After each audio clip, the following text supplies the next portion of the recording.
Chapter 1, Whispers in the Woods. Sarah squinted through the dust motes dancing in the fractured beam of sunlight that speared through the attic window. A tableau of forgotten childhood nightmares materialized before her. Grotesque dolls, their faces frozen in silent screams, leered from every corner. Pinprick eyes, some glass, some cloudy with age, seemed to follow her every move. It was the symbols carved into the dusty beams and etched onto the backs of the dolls, however, that sent a shiver down her spine. The alien script pulsed with a malevolent energy, a stark contrast to the idyllic cabin her family had just inherited.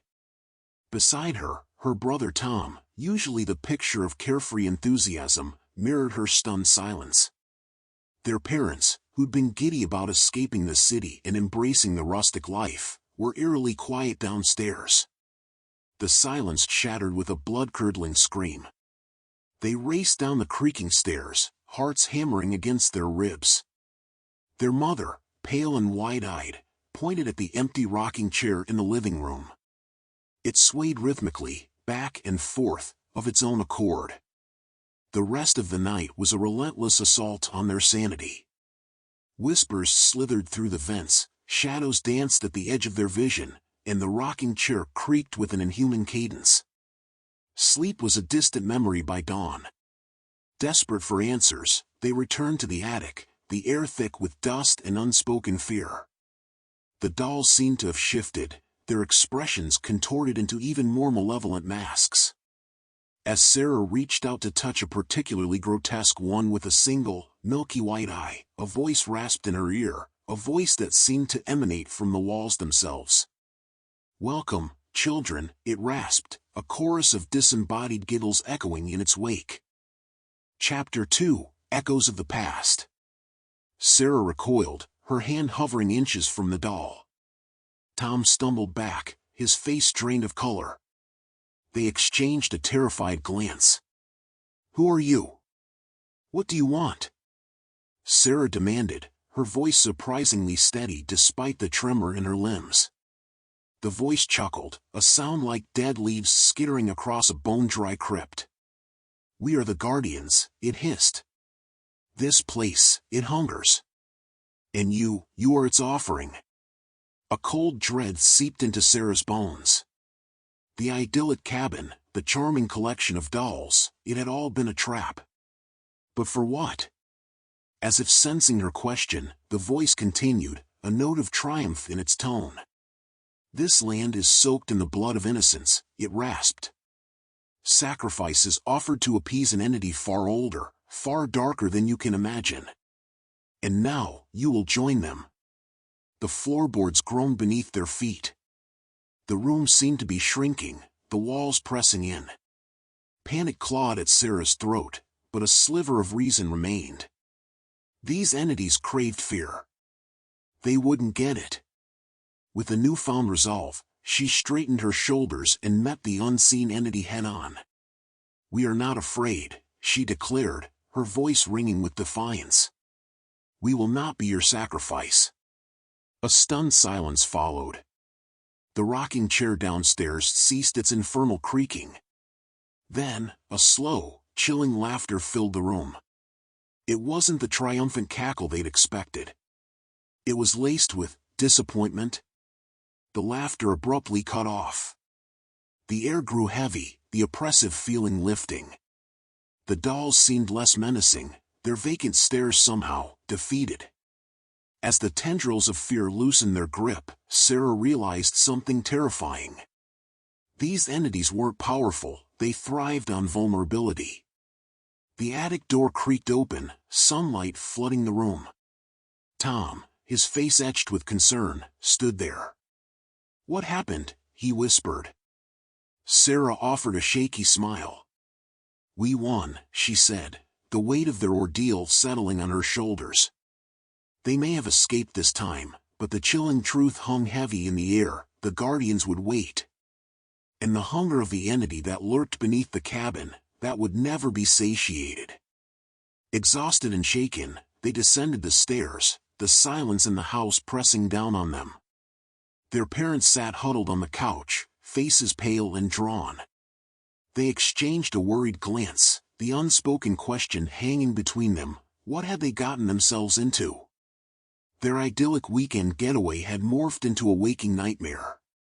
Sleep was a distant prospect, replaced by a gnawing sense of unease. Determined to unravel the secrets of the cabin, Sarah sought refuge in the local library the next day. Tom, ever the pragmatist, brushed off the experience as a collective hallucination fueled by stress and dust mites. The library was a quaint affair, its shelves groaning under the weight of leather-bound tomes. A kindly old librarian with twinkling eyes greeted her. Sarah explained her predicament, the cryptic symbols, the unsettling atmosphere. The librarian's smile faltered. "Those symbols," he muttered, his voice raspy with age. "They belong to an ancient dialect, used to worship a forgotten entity. They called it the hunger." A cold sweat prickled Sarah's skin. "The hunger," she echoed, the name sending shivers down her spine. The librarian's gaze drifted out the window, towards the dense woods that surrounded the cabin. "There are whispers," he said, his voice barely a whisper. "Of sacrifices made, of a darkness that pulsed beneath the earth. They say the hunger never sleeps." Chapter 3: Unearthing the Hunger. The floorboard creaked above, the sound amplified by the oppressive silence of the cellar. Sarah and Tom exchanged a terrified glance, the flashlight beam trembling in Sarah's grasp. A guttural voice slithered through the stillness, coiling around their hearts like a venomous serpent. Finally, it rasped, the sound a grotesque parody of human speech, like nails scraping down a chalkboard. The beam of light speared upwards, revealing a hulking figure silhouetted against the cellar door. Its form was vaguely humanoid, but twisted and grotesque, its eyes burning with an emerald fire that seemed to devour the surrounding darkness. Terror flooded Sarah's veins, a primal fear that threatened to paralyze her. This was no earthly creature, this was a demon, a monstrous entity bound to the ancient evil that pulsed beneath the cabin. "You shouldn't be down here," the demon hissed, its voice dripping with a malice so thick it felt almost tangible. "This place belongs to the hunger, and soon, you will too." Tom shoved Sarah behind him, his voice shaky but laced with defiance. "Leave us alone. We're not interested in whatever you're peddling." The demon let out a chilling laugh, the sound echoing through the damp stone walls. "You have no choice," it boomed. "You've disturbed the whispers, awakened the hunger. Now, it craves a sacrifice." Panic gnawed at Sarah. The book. It could be the key. But how?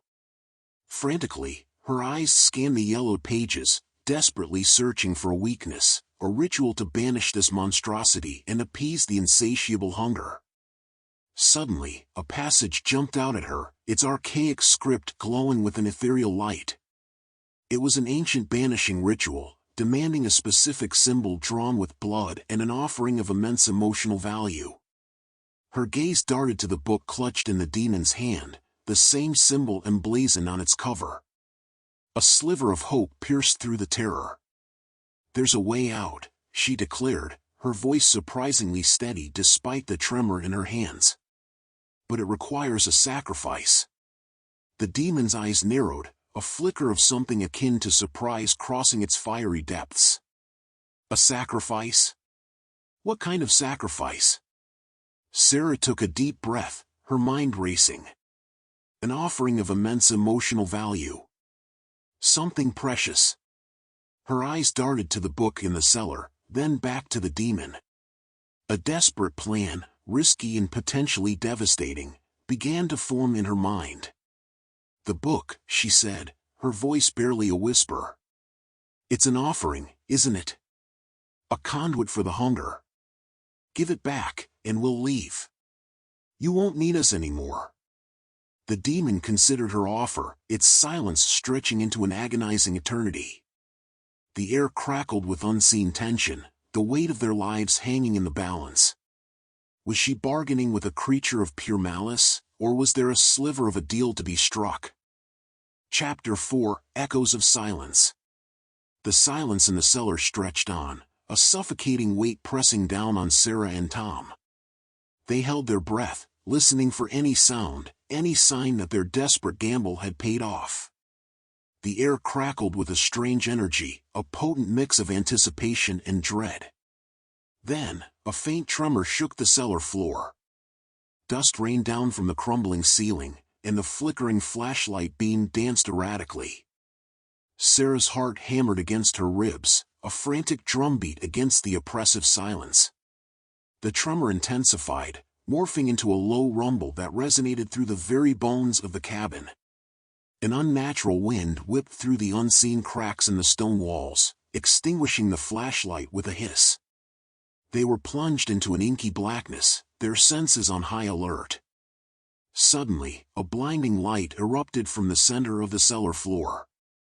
It pulsed with an otherworldly luminescence, revealing a swirling vortex of emerald green energy. A primal scream ripped through the air, a sound that seemed to claw at their sanity. The entity, the hunger, was awakened. But something was wrong. The expected surge of malevolent energy, the overwhelming sense of dread, was absent. Instead, the vortex pulsed with a strange, almost mournful energy. The scream morphed into a guttural wail, a sound filled with despair and defeat. The vortex shrank, the emerald light dimming until it was just a faint glow. Then, with a final, ear-splitting shriek, it vanished completely. Silence, thick and heavy, filled the cellar once more. Sarah and Tom stood frozen, their bodies drained of adrenaline. Slowly, Sarah reached out and fumbled for the lighter on her keychain. A spark ignited, illuminating the cellar once more. The book lay open on the dusty floor, its pages undisturbed. The air felt different. Lighter, somehow. The oppressive weight that had hung over them since they arrived at the cabin was gone. "It's over?" Tom whispered, his voice hoarse. Sarah nodded, tears welling up in her eyes. A wave of relief washed over her, so powerful it threatened to drown her. They had survived. They had faced the darkness and emerged, battered but unbroken. But a sliver of unease remained. The hunger may have been appeased for now, but the whispers in the attic, the rocking chair, they were all a chilling reminder of the ancient evil that slumbered beneath the cabin. As they climbed the rickety stairs back to the cabin, Sarah knew this wasn't the end. The hunger was a patient entity, content to wait for another offering, another sacrifice. They may have escaped this time, but the darkness would always be a shadow at the corner of their lives, a constant reminder of the price they paid for their inheritance. The end. Thank you for listening. Please subscribe.